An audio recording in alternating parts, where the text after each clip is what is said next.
All right. We are in the Gospel of John, if you didn't know that already.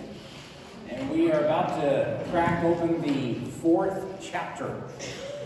Gospel of John, chapter 4.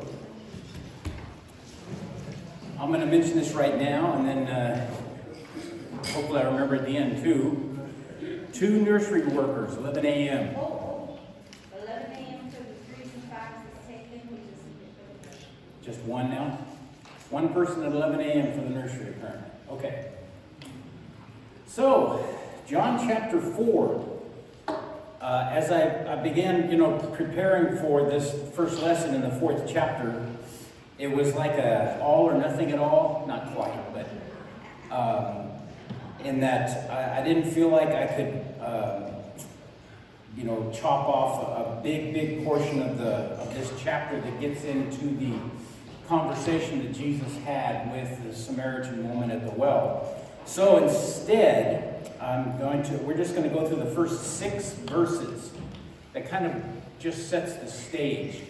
And I think we'll have some interesting things to talk about in this section. So I'll read that for us, and then we'll start talking about it. It says, "When therefore the Lord knew how the Pharisees had heard that Jesus made and baptized more disciples than John, though Jesus himself baptized not, but his disciples, he left Judea and departed again into Galilee. And he must needs go through Samaria. Then cometh he to a city of Samaria, which is called Sychar, near to the parcel of ground that Jacob gave to his son Joseph. Now Jacob's well was there. Jesus, therefore, being wearied with his journey, sat thus on the wall, and it was about the 6th hour." Okay, so let's go back up to verse 1 and start to think about some of the things that we are going to see. That I've entitled this one, "The Wisdom of Jesus," because of course Jesus knows. He always knows. And in this case, Jesus knew something. So now, you guys tell me, can you encapsulate what verse 1 is really talking about here? Actually, the first 3 verses, okay? What's going on here? The first 3 verses. Anybody got anything that comes to their mind? What's that? They were trying to up each other. Some are Baptist and Baptist Jesus. Okay. So remember last time we talked about this idea that the Jews, the Pharisees, were, I think, trying to divide between John the Baptist and Jesus, right? Yeah. And I think that this is probably of the same situation. Now, it doesn't say that somebody came and told Jesus what was going on. It says that he knew. And again, Jesus knows. And so he had this insight. So what did he know? Let's get specific here. Verse 1. What did Jesus know? What was going on? No trick question there. What did he know? They were coming to cause a dissension. Yeah. It says he knew how the Pharisees had heard that Jesus made and baptized more disciples than John. Okay. So we've got, let's kind of get the parties involved here. We got Jesus, we got the Pharisees, and then we've got in reference John the Baptist, his disciples. So Jesus intuitively knew, he being who he is, that the Pharisees caught wind of the fact that Jesus was baptizing more than John the Baptist. To put it, gonna cut it to the chase there, right? And so now if you're a Pharisee, What are you looking for here? What's your ambition in this situation? What is someone's authority? Say that again? Where did he get the authority, perhaps? That obviously came into play later on, as we can see that. What was the goal of the Pharisees here? They wanted to divide. They wanted to stamp out, to basically destroy whose ministry? Jesus. Interesting thinking here now. In the minds of the Pharisees, do you think they may have, who do you think if they had any respect at all, and it's hard to see they had any respect for Jesus, but if they had any respect at all for John the Baptist or Jesus, which one do you think they might have had a little more respect about? Why? He's been around longer. Okay, and we're getting close to that too. Think about John. Yes, Larry. He was kind of a conventional prophet. Okay. Jesus. Eccentric, definitely, but yeah. He had what we might say today, John the Baptist had a certain amount of credentials.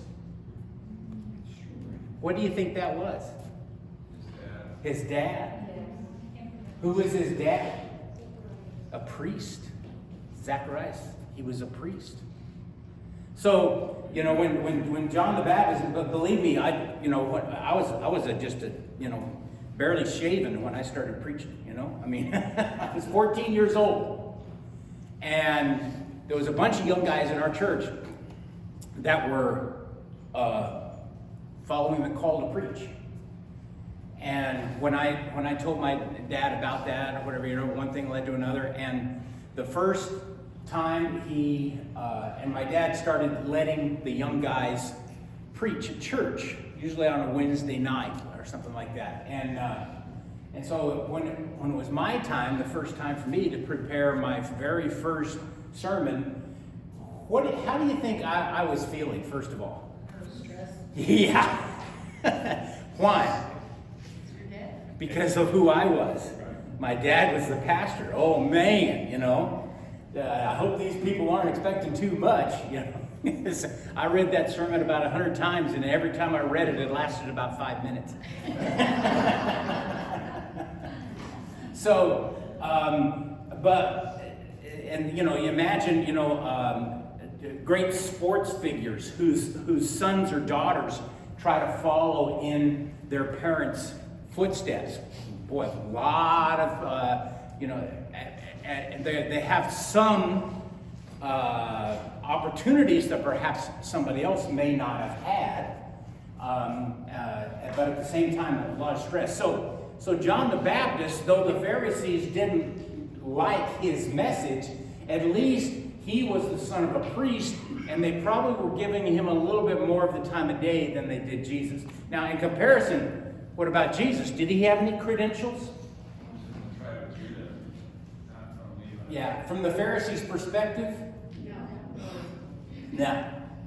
He was a poor guy from a poor city, and he had zero credentials or,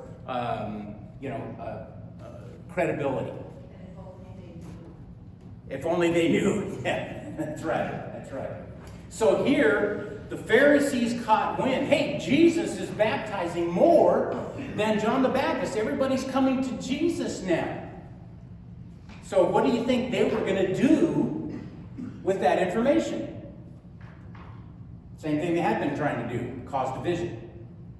Try to blow everything up. And so, for various reasons, perhaps one of them is that the fact that Jesus knew the Pharisees are after me already. Now, generally speaking, at what point in the 4th chapter of John are we during the ministry of Jesus Christ? What do you think? It lasted how many years? The ministry of Jesus on earth? 3 years. Not even that. We're early. Yeah, we're early in his ministry. Okay? And Jesus knew the Pharisees are already after me. Had he stayed, now where was he? What does it say? He left someplace to go someplace else. Where did he leave? Judea.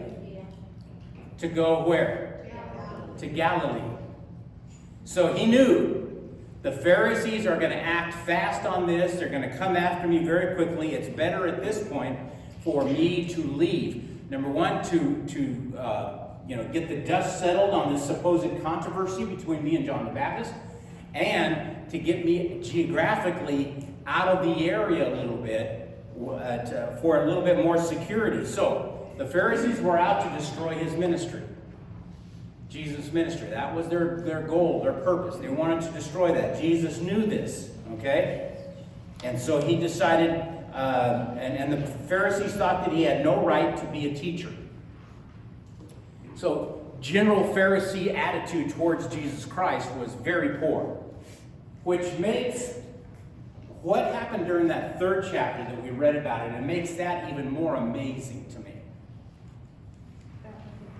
Yeah, Nicodemus came to Jesus by night, and one of the first things he said to Jesus was, "We know you're a teacher sent from God.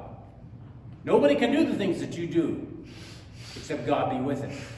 That was an amazing admission from not just a Pharisee, but from a very, very high up leader, Pharisee and leader in the Sanhedrin court. So that whole interaction between Jesus and Nicodemus really stands head and shoulders about Jesus having the opportunity to share with him who he really was, and at the same time express the fact that you guys are blowing it because you're not receiving me, you're not listening to me. All right. So his lineage and upbringing, his being Jesus, was poor. He was not of a high socioeconomic class, we might say, in today's lingo. So all these things were true. Jesus knew that. Now, an interesting verse 2. Do you notice there's something a little unusual about verse 2. What is that? It's in parentheses. So that's like an explanation.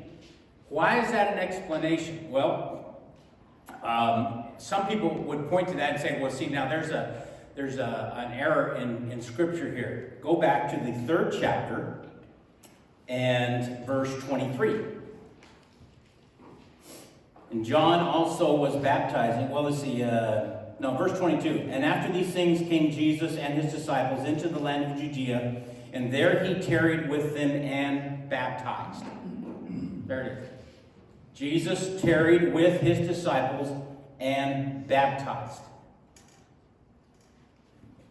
But now in verse 2 of the 4th chapter, it says Jesus didn't baptize. So what's the answer? He stopped baptizing. It's that he had obviously authorized his disciples. So when his disciples baptized people, it was just as if Jesus was baptizing them. So there's no real controversy here about that.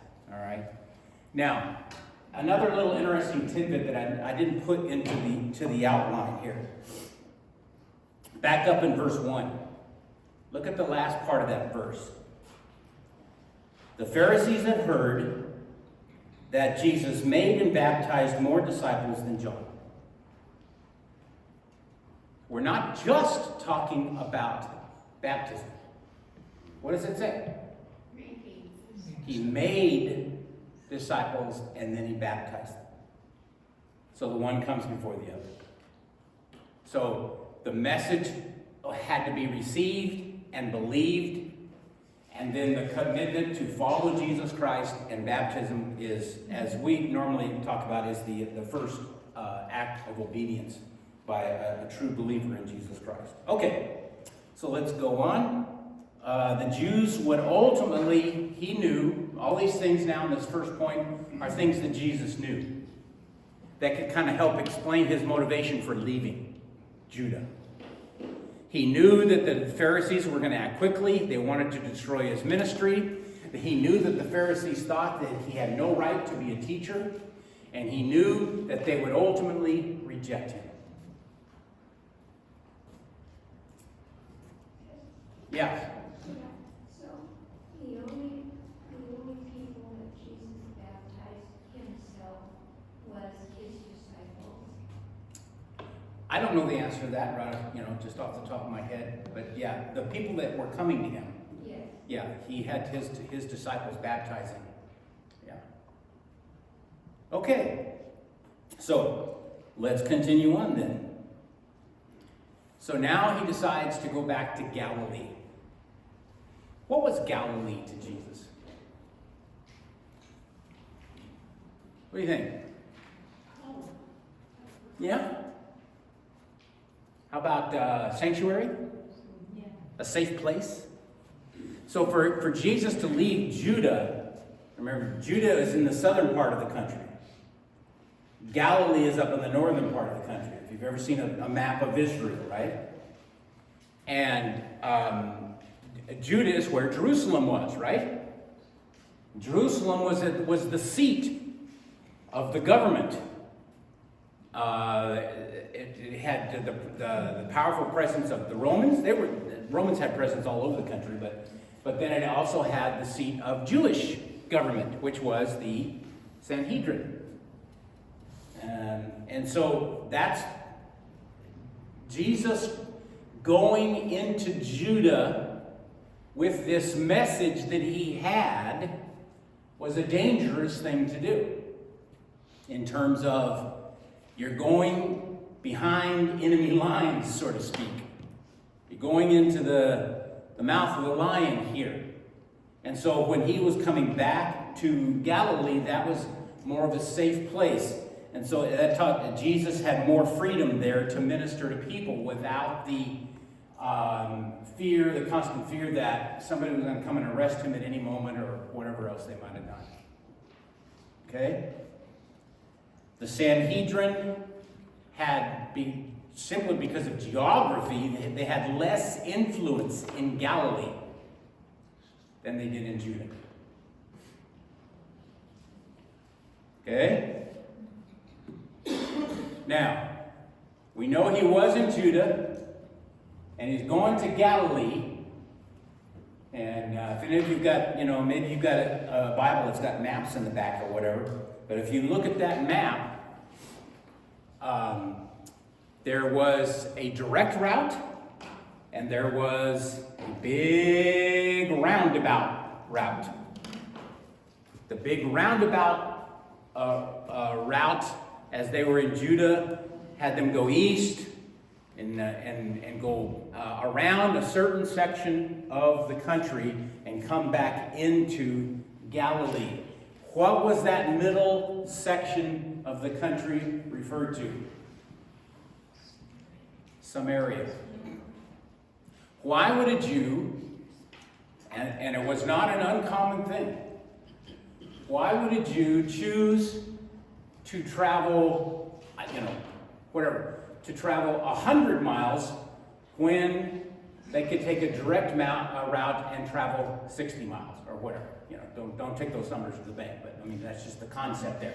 Why would a Jew choose to go travel 100 miles to get to the same place that he could get to traveling 60 miles? His life's in danger? Danger? What's that? Life in danger? Yeah. Well, okay, that could be part of it. That's Actually. tough walking. Yeah. So, if you are a true, high motivated, what is the, I can't think of the word right now. Even today, there's a group of Jews that are the most strict. Acidic, maybe, yeah? Yeah. So if you're one that's just most strict, why wouldn't you go straight through Samaria? Because the Samaritans were the unclean. Yes. Because you hated the Samaritans. Larry? You call them half-breeds. Yeah, you could. Samaritans, going way back in history, wound up intermarrying with idolatrous people. And not only that, but they then began practicing some of the idolatry. So they were not viewed as... Oh. Thought it was my phone. They were not viewed as true Jews. They were half-breeds. They were people that had intermarried with idolatrous peoples and had taken upon themselves the practices, at least. And in fact, as it wound up, there was if you were a Samaritan, what kind of religion did you have, really? Anybody got an idea? What did you believe? What was your religious beliefs?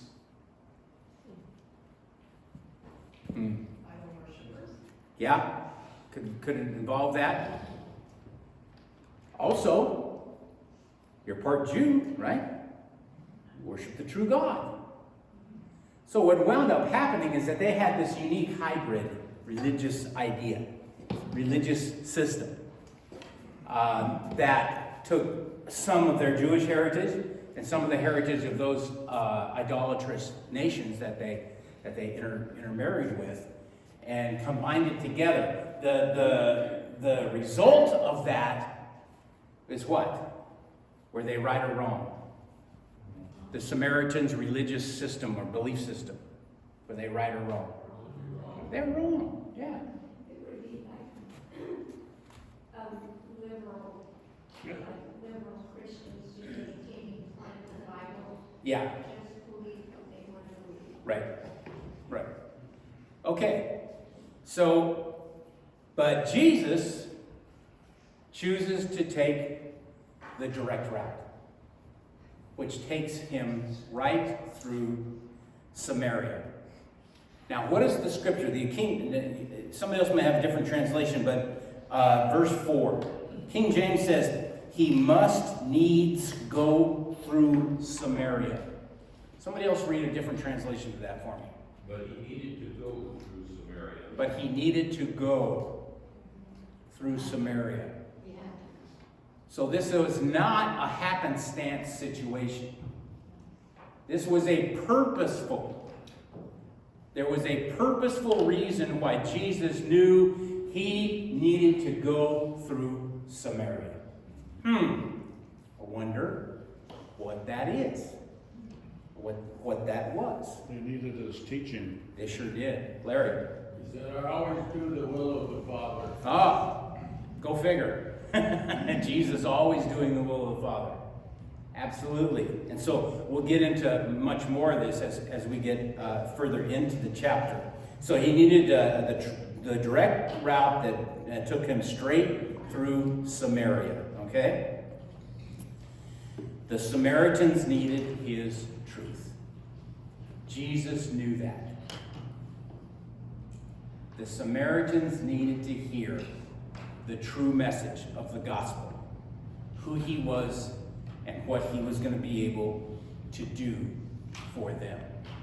And we will see how that worked out pretty well during this exchange later in the 4th chapter. Okay, so then, the last thing that I want us to talk about is Jesus' humanity in concert with his divinity.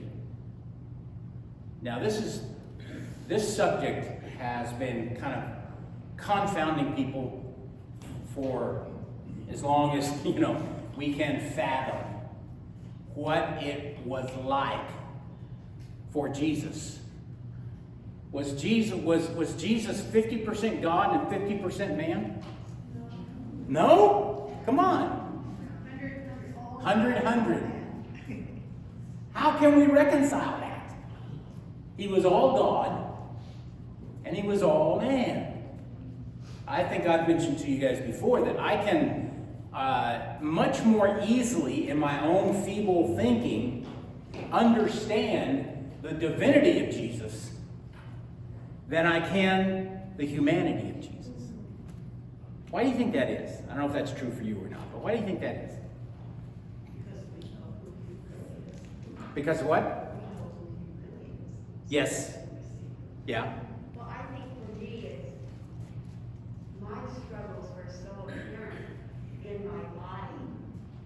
And I think, how did God not go through those Right. struggles and never sin? You know, my grandkids live with me and they fight how did he go through these things and never sin? Yeah. Sure. Just hit right on for my personal reason. My human experience is so far removed from what Jesus' human experience was in this respect that I have inherited that curse. All of us here have. And because I inherited that curse, even though I have been redeemed once and for all by Jesus Christ, I still fight the battle. Every single day. Understanding what the human life of Jesus must have been like is challenging. On the one hand, we know, scriptures tell us, that Jesus was tempted in all points just like we are. Hebrews tells us this. He was tempted just in all points just like we are. And we know, what was the great illustration of that temptation of Jesus Christ? Yes. When he went in the wilderness, 40 days, and Satan came to him and tempted him in 3 ways. We don't have time to get into that whole thing. But that was a great illustration of this temptation. And remember too, temptation can have a twofold meaning. One can be, look at that over there, and they tempt us to do something wrong. Now, I do not believe that God ever dangles a sinful carrot in front of our nose and says, go ahead. He doesn't do that. Satan does that, and his influences, right? But what God does do is the other part of temptation. Tests. He puts us to the test.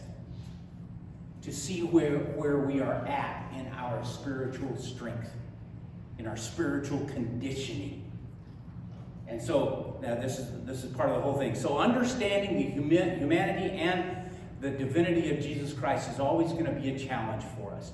Now, why do I talk about this? Well, in the verses 4 through 6, you guys tell me, actually verse 5 and 6 especially, you guys tell me, why does this idea pop up?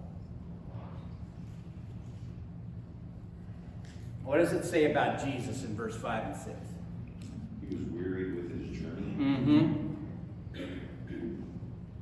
Yeah. It was late in the day. Yeah. He was tired, and we know from verses that we won't get to today, he was tired, he was hungry, he was thirsty. You mean Jesus had to drink water? Yeah. You mean Jesus had to eat food? Yeah. Even though he himself said, my food, I have food to eat that you don't know about. That didn't mean that he did not need physical food. But the more important food that he had was obviously the will of his Father. Okay, so his body was subject to all the basic human needs. The humanity of Christ. He needed rest. He needed sleep. He needed food. He needed water. Do you think Jesus ever got a callus on his foot from walking all over the place? Wouldn't surprise me. So all these things was a part of, as the Apostle Paul talked about, when Jesus left heaven, he took upon him the form of a servant and was made in likeness of man. And as a servant, he humbled himself even more, becoming obedient even unto death, the death of the cross. So his humanity was that he was a real human being. He needed all these things. What do you think? Let me see if it's in the next one. Yeah. Stress. Stress, I believe, was always present with Jesus. He felt the stress. What do you think? What kind of stress did Jesus feel? If I'm right in my theorizing here, Nancy. Knowing where he was going ultimately? Okay. Yeah? He was still God's son. Mm-hmm. He needed to live up to his Mhm. father's expectations. Yeah. Absolutely. He also knew the plight of the world. Okay. He knew how much everybody needed a Savior. And believe me, he had nobody else to turn to shoulder that burden. It was all on him. Nobody else. Could he say, help me out with this? Okay? So it was always with him. There you go. Write it down. Try to pronounce it.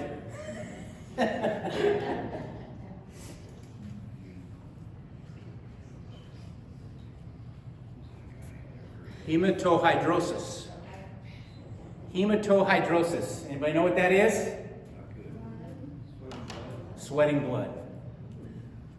Why did I put that up there? Did Jesus ever sweat blood? In the garden, didn't he? I think that was a physical manifestation of the stress he was under when he went in that garden to pray. Now, I have you may have heard this in different ways, and I'm not going to spend a whole lot of time on this, but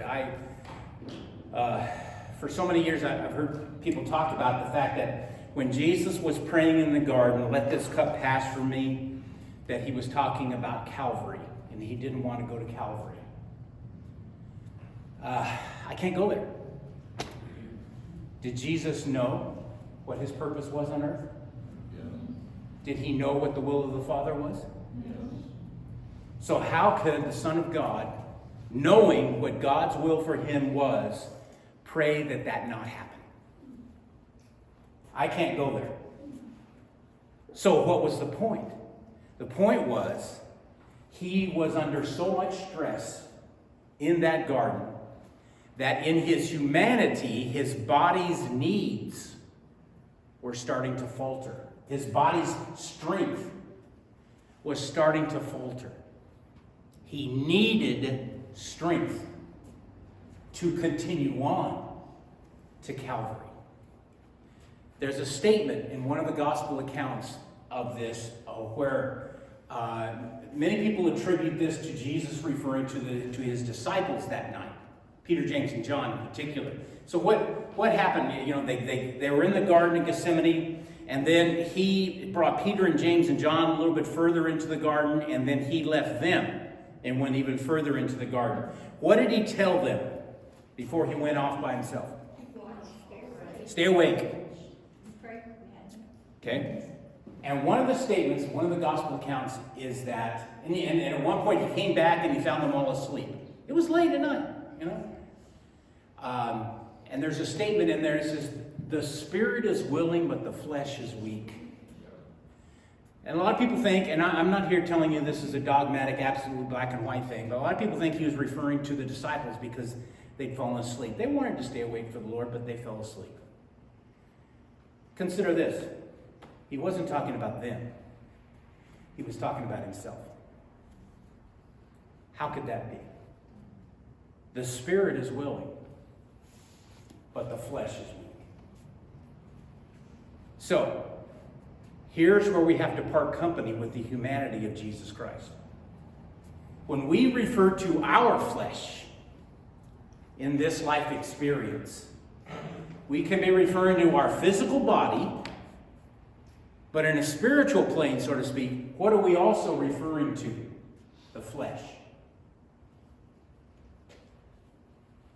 For us, it could be a willing heart, but in our humanness and fleshliness, we are weak. So, yeah, in that fleshliness, what do we see there as part of everything else? Our sinful nature. Did Jesus have a sinful nature? I hope not, because he wouldn't be a qualified sacrifice. He did not inherit that sinful nature. So when Jesus refers to his flesh, he's referring to his body. Now let me complete the picture just a little bit for you here. So Jesus, he's sweating blood under the tremendous stress. The stress was the spiritual implications of what he was about to do. Not that he was afraid of it, but it was putting his body under such stress that there was a chance that his body would not hold up in order to get to Calvary. Hebrews tells us that in the days of his flesh, he learned obedience. And at one point, Hebrews, and I believe the Hebrews account is referring to this prayer in the Garden of Gethsemane. He prayed with great tears. And his Father heard the prayer.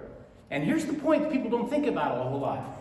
God the Father answered Jesus' prayer in the Garden of Gethsemane. He did not answer that prayer by saying, "It's okay, Jesus, you don't have to die." The Bible says that an angel came to him and strengthened him. And it's interesting to note as you look at some of the obvious situations of what Jesus went through after he was strengthened by the angel in the Garden of Gethsemane. You know, he was superhuman in his ability to stay alive before he ever got to Calvary. They could have easily killed him with all the beatings that he took. But he stayed strong physically. Did it wear on him? Yeah, he couldn't quite make it all the way to Calvary carrying his own cross, but he made it. And so Jesus prayed to the Father. His Father heard the prayer. The angel came and strengthened him, and he went on to fulfill. So other associated, okay? He also experienced human emotions. Now, Isaiah 53 is a very, very famous prophecy.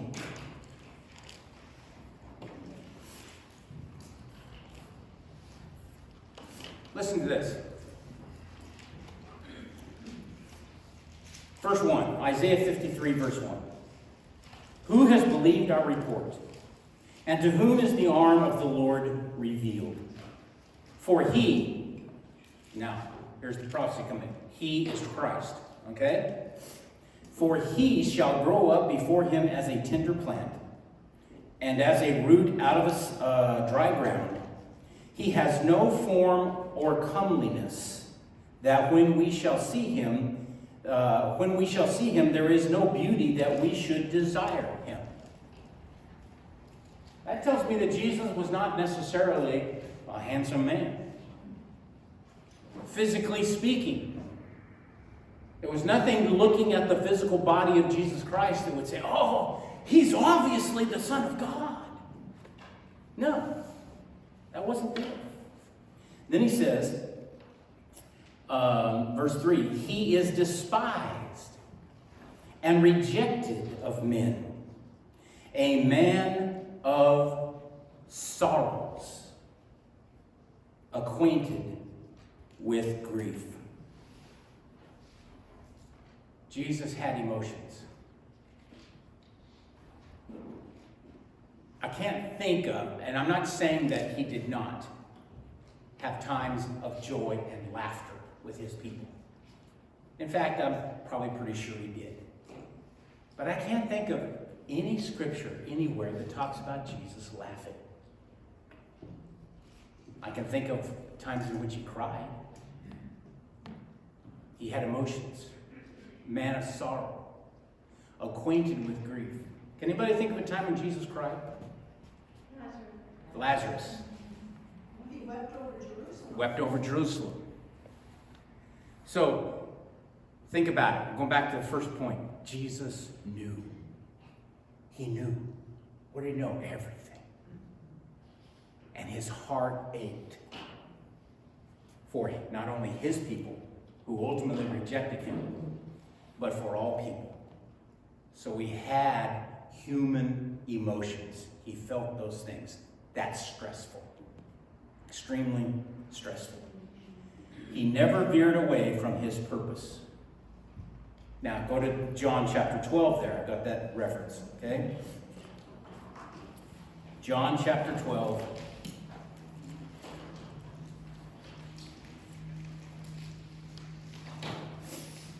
Verse 23.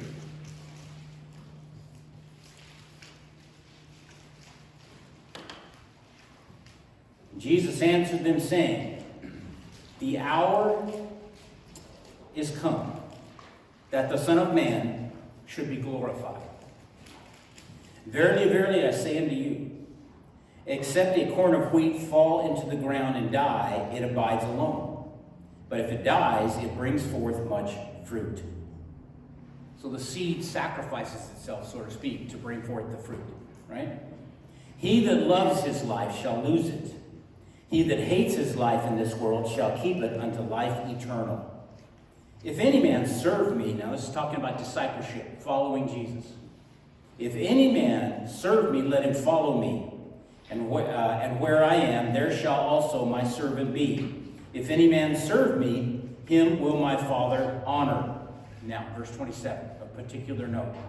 And now my soul is troubled. Translate modern day language, I'm under stress. My soul is troubled. I'm under stress. And what shall I say?